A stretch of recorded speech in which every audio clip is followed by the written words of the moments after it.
नमस्कार साथियों, Neeraj career institute की हिंदी की इस क्लास में आप सभी का स्वागत है। साथियों, आइए हल करते हैं आज दिनांक 25 अगस्त 2024 को प्रथम पाली में आयोजित हुई उत्तर प्रदेश पुलिस भर्ती पुनर्परीक्षा के हिंदी के प्रश्नों को। हमारा पहला प्रश्न है, लक्ष्य का अनेकार्थक शब्द है नाम, चाल, गलत या फिर निशाना। इसका सही जवाब है विकल्प डी, निशाना। लक्ष्य साधिए, निशाना लगाइए कहा जाता है। दूसरा प्रश्न देखिए, नागर का पर्यायवाची शब्द है ढोल, चतुर, ग्रामवासी या नगर। हमारा सही विकल्प विकल्प बी है, नागर का पर्यायवाची शब्द है चतुर। अगला प्रश्न, माला फेरत जुग भया, फिरा न मन का फेर, कर का मन का डार दे, मन का फेर। इसमें पूछ रहे हैं कि कौन सा अलंकार आया है। विकल्प दिए हैं अनुप्रास, उपमा, यमक या रूपक। जब कोई शब्द दो या दो से अधिक बार आए और उसके अर्थ भी अलग हो तो वहां पर यमक अलंकार होता है। यहां पर हमारा सही विकल्प विकल्प सी है, यमक अलंकार। यहां पर देखिए मन का, अगर यहां कहें तो ये देखिए ये मन का दो दो बार आया है, यहां पर यमक अलंकार होगा। अगला प्रश्न देखिए, अगला प्रश्न है किसी की सहायता करने वाला के लिए एक शब्द, सहृदय, सहचर, सहकार या फिर चौथा विकल्प विकल्प डी सहायक। यही हमारा सही विकल्प है, विकल्प डी किसी की सहायता करने वाला सहायक कहलाता है। किस वाक्य में करण कारक का प्रयोग किया गया है। करण कारक की विशेषता है कि इसमें से शब्द आता है। देखिए, सुरेश मीना के लिए खाना लाया, गलत। उनको पढ़ना चाहिए, गलत। यह पुस्तक सीता को दे दो, यह भी गलत। साधुओं की संगति से बुद्धि सुधरती है, यहां पर से शब्द आए जब कोई कार्य किसी के माध्यम से हो। यहां पर साधुओं की संगति से बुद्धि सुधर रही है तो यहां पर कारण कारक होगा हमारा सही विकल्प विकल्प सी है, साधुओं की संगत से बुद्धि सुधरती है, इसमें करण कारक है। अंतर्निहित शब्द का सही संधि विच्छेद होगा अंतर्निहित, अंतर्निहित, अंतनिहित या फिर विकल्प डी अंतःनिहित। ये विसर्ग संधि का उदाहरण है और जैसे विसर्ग संधि का उदाहरण आप सुने आपको कोई दिक्कत नहीं होनी चाहिए कि हमें वही विकल्प सही लगाना है जिसमें विसर्ग संधि का प्रयोग किया गया हो। विकल्प डी अंतःनिहित। हिंदी साहित्य अकादमी की ओर से हर वर्ष सलाका सम्मान पुरस्कार किस क्षेत्र को दिया जाता है। खेलकूद, तकनीकी, भाषा, संस्कृत, तीनों गलत हैं। हमारा सही विकल्प विकल्प सी है, हिंदी को नई दिशा प्रदान करने के लिए साहित्य अकादमी पुरस्कार की ओर से सलाका सम्मान पुरस्कार दिया जाता है। अगला प्रश्न, क्रोध किस रस का स्थायी भाव है, भयानक, रौद्र, वीर या चौथा विकल्प विभत्स। हमारा सही विकल्प है विकल्प बी, रौद्र रस का स्थायी भाव क्रोध है। हिंदी में मैं का बहुवचन क्या होगा। मैं का बहुवचन क्या होगा, विकल्प हम दोनों, हम सब, हम लोग या हम। मैं का सीधा सीधा बहुवचन होगा विकल्प डी हम लोग, हम सब या हम दोनों, ये नहीं होगा। अगला देखिए, विरोध करना के लिए सही मुहावरा है सिर चढ़ाना, सिर उठाना, सिर झुकाना या सिर कटाना। हमारा सही विकल्प है विकल्प बी, सिर उठाया। कहा गया है उसने विरोध में सर उठा लिया, तो क्या हो गया, मतलब विरोध किया उसने। अगला प्रश्न, स्रोत और स्त्रोत, इसमें कौन सा सही युग्म है। चोरी, मृग, ये गलत है। सोना, तालाब, ये भी गलत है। हृदय, हंसी, ये भी गलत है। हमारा सही विकल्प है विकल्प डी, उद्गम और स्तुति। स्रोत का अर्थ उद्गम होता है, स्त्रोत का अर्थ स्तुति होता है। अगला विकल्प अली, अली में शब्द में कौन सा सही है। भगवान, दुश्मन, सखी, भौरा, भौरा सखी या भौरा भगवान। इसका सही विकल्प है विकल्प सी, अली और अली का अर्थ हुआ भौरा और सखी। अगला प्रश्न देखिए, पुस्तक पढ़ी जाती है में कौन सा वाच्य है। कर्मवाच्य, भाववाच्य, क्रियावाच्य या फिर कर्तवाच्य। तीन वाच्य होते हैं, कर्तवाच्य, क्रियावाच्य, कर्मवाच्य और भाववाच्य। इसका सही जवाब है विकल्प ए, कर्मवाच्य। पुस्तक पढ़ी जाती है कर्मवाच्य का उदाहरण है। निम्नलिखित में से कौन सा शब्द तत्सम नहीं है। नग्न, क्षमा, नख या नेह, ये तीनों तत्सम ही हैं, इसलिए गलत हैं। हमारा सही विकल्प है विकल्प डी, नेह। नेह तद्भव शब्द है, ये तत्सम शब्द नहीं है। अगला प्रश्न देखिए, निम्नलिखित खंड को प्रतिस्थापित करने के लिए उपयुक्त विकल्प का चयन कीजिए। महंत जी को आध्यात्म का अच्छा ज्ञान है।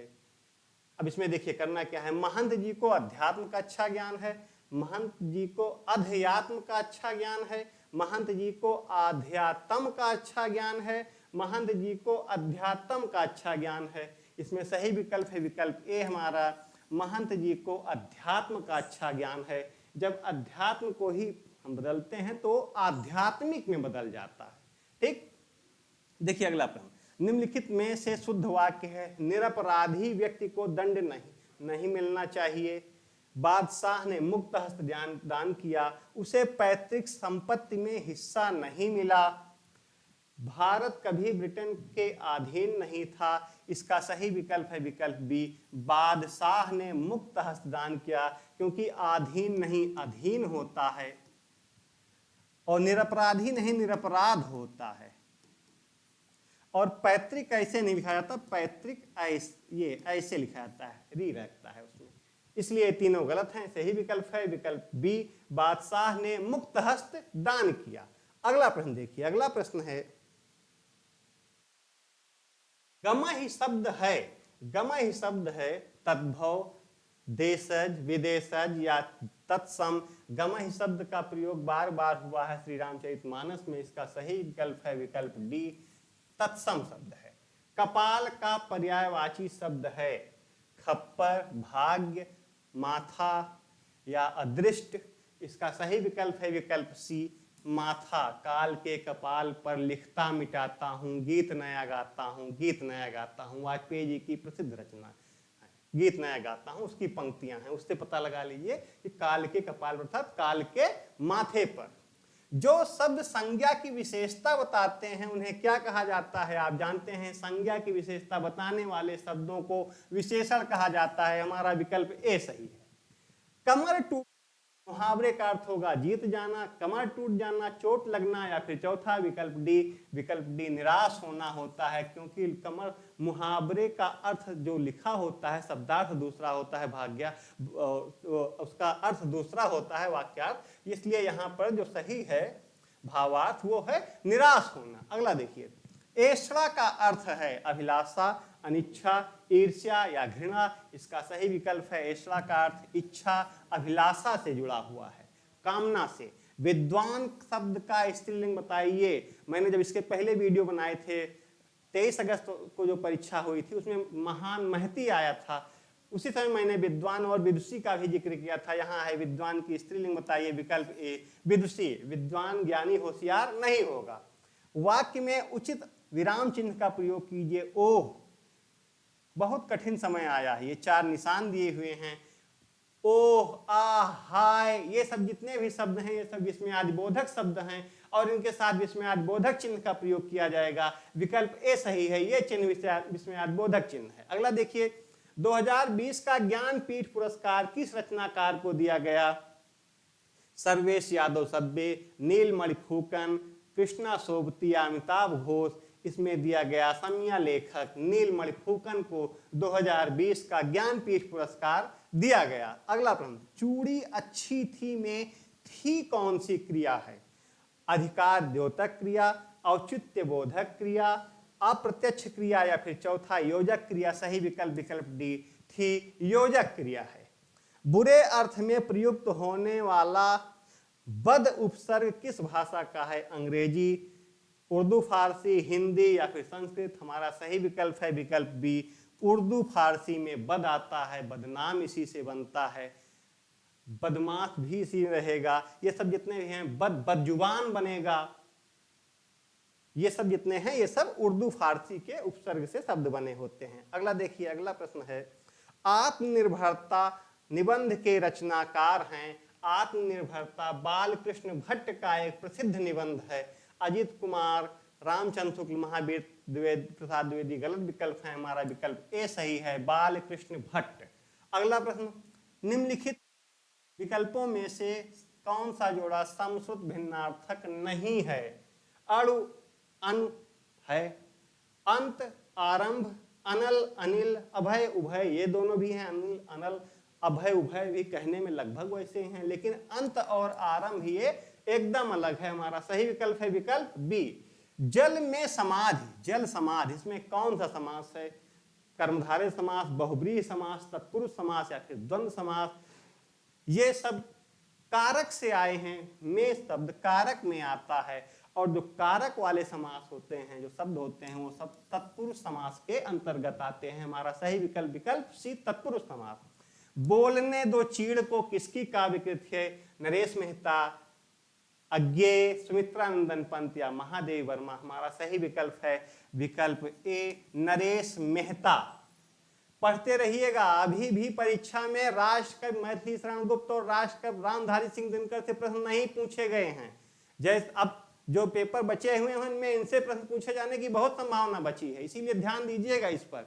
द्विज का अनेकार्थी शब्दों में से कौन सा एक शब्द नहीं है? पक्षी, दांत, विदेह या ब्राह्मण। पक्षी, दांत और ब्राह्मण ये तीनों द्विज के पर्यायवाची हैं। अगर नहीं है तो केवल विदेह नहीं है। हमारा सही विकल्प विकल्प सी, विदेह द्विज का पर्यायवाची नहीं है। बा उपसर्ग से बना शब्द है बदौलत, बर्दाश्त, बाकलम, बदनाम। देखिए बदनाम आ गया यहाँ, लेकिन हमारा यहाँ सही विकल्प है बा उपसर्ग से बना शब्द बदौलत है। उर्दू फारसी का ये शब्द है। सही विकल्प विकल्प ए, बदौलत। अगला प्रश्न देखिए। अब एक पैसेज है, पहले हम उसको पढ़ेंगे, उसके बाद उससे जुड़े प्रश्नों का उत्तर देंगे। पैसेज है, राजभाषा का अर्थ राज या राज्य की भाषा है, वह भाषा जिसमें शासक या शासन का काम होता है। राष्ट्रभाषा वह है जिसका व्यवहार राष्ट्र के सामान्य जन करते हैं। राजभाषा का क्षेत्र सीमित होता है। राष्ट्रभाषा सारे देश की संपर्क भाषा होती है। राष्ट्रभाषा के साथ जनता का भावात्मक लगाव रहता है, क्योंकि उसके साथ जनसाधारण की सांस्कृतिक परंपराएं जुड़ी होती हैं। राजभाषा के प्रति वैसा सम्मान हो तो सकता है, लेकिन नहीं भी हो सकता, क्योंकि वह अपने देश की भी हो सकती है, किसी गैर देश से आए शासक की भी हो सकती है। अब जैसे यहाँ पर अंग्रेज जब तक थे, राजभाषा यहाँ की अंग्रेजी थी। उसके पहले जब तक मुगलों का शासन था, फारसी थी। लोकतांत्रिक व्यवस्था में आज हिंदी राजभाषा के रूप में विराजित है। 14 सितंबर 1949 को भारत के संविधान में हिंदी को मान्यता प्रदान की गई है। संविधान की धारा 120 के अनुसार संसद का कार्य हिंदी में या अंग्रेजी में किया जाता है। धारा 210 के अंतर्गत राज्यों के विधानमंडलों का कार्य अपने अपने राज्य की राजभाषा या हिंदी में या अंग्रेजी में किया जा सकता है। त्रिभाषा फार्मूला जान लीजिए। धारा 343 के अंतर्गत संघ की राजभाषा हिंदी और लिपि देवनागरी होगी। इस भाषा के प्रसार तथा प्रचार के लिए महात्मा गांधी का योगदान रहा है। धारा 344 में राष्ट्रपति को शासकीय कार्य में हिंदी भाषा का प्रयोग अधिक करने के लिए कहा गया है। प्रश्न यहां से भी जीएस में उठ सकता है। धारा 343 के अंतर्गत क्या कहा गया है कि राजभाषा हिंदी होगी और लिपि देवनागरी होगी। अपन देखिए, इस अनुच्छेद का सार किस भाषा पर ज्यादा जोर देने की बात कही गई है? हिंदी भाषा पर, संवैधानिक भाषा पर, दक्षिण की भाषा पर या भारतीय सही भाषाओं पर? इसमें सबसे ज्यादा जोर जो दिया गया है वो हिंदी भाषा के विकास पर ज्यादा जोर देने की बात कही गई है। अगला देखिए, किस भारतीय भाषा की विश्व भाषा बनने की ज्यादा संभावना है? विकल्प हैं मराठी, गुजराती, हिंदी या फिर कन्नड़। इसमें सबसे ज्यादा संभावना अगर किसी की तो है हिंदी भाषा की है। लगभग 70 करोड़ आबादी देश की वो हिंदी भाषा को बोलती है, सुनती है, समझती है अच्छे तरीके से। राष्ट्रभाषा के प्रमुख लक्षणों में से कौन सा व्यवहार नहीं है? सामान्य जन भाषा है, सारे देश की संपर्क भाषा है, जनता की भावनात्मक तथा सांस्कृतिक भाषा है, क्षेत्र सीमित होता है, ये गलत है। राज्य भाषा का क्षेत्र सीमित होता है, राष्ट्रभाषा का क्षेत्र सीमित नहीं होता। हमारा सही विकल्प है विकल्प डी। अगला प्रश्न है, हिंदी भाषा को भारतीय संविधान में किस वर्ष मान्यता प्राप्त हुई? यहां से देख लीजिए 14 सितंबर 1949 यहां दिया हुआ है। हमारा सही विकल्प है विकल्प बी। हिंदी को भारतीय संविधान में 1949 में मान्यता प्राप्त हुई। अगला प्रश्न, इस अनुच्छेद का निम्नलिखित में से उचित शीर्षक चुनिए। भावात्मक भाषा, बोलचाल की भाषा, जन भाषा या फिर राजभाषा और राष्ट्रभाषा। सही विकल्प सही है विकल्प डी, राजभाषा और राज्य भाषा। इस तरीके से हमने आज दिनांक 25 अगस्त 2024 को प्रथम पाली में आयोजित हुई उत्तर प्रदेश पुलिस भर्ती की पुनर्परीक्षा के हिंदी के प्रश्नों को हल किया। ऐसे ही जो सेकंड शिफ्ट के पेपर में हिंदी के प्रश्न आए होंगे उनको भी हल किया जाएगा। 30 और 31 अगस्त को भी दोनों पालियों में परीक्षा है, उसके भी हिंदी के प्रश्नों को आपको इसी चैनल के माध्यम से हल कराया जाएगा। आप लोग इस चैनल को देखते रहिए, लाइक कीजिए, सब्सक्राइब कीजिए, पता लगाइए मेरे कौन से सवाल सही हैं और कौन से सवाल किन कारणों से गलत हो गए, मंथन कीजिए उस पर। आप लोग देखते रहिए इसी चैनल पर। आपको फिर से लाइव क्लास के माध्यम से या ऐसे ही आपको वीडियो फॉर्मेट में इन प्रश्नों को हल कराया जाएगा। तब तक के लिए आप सभी को नमस्कार।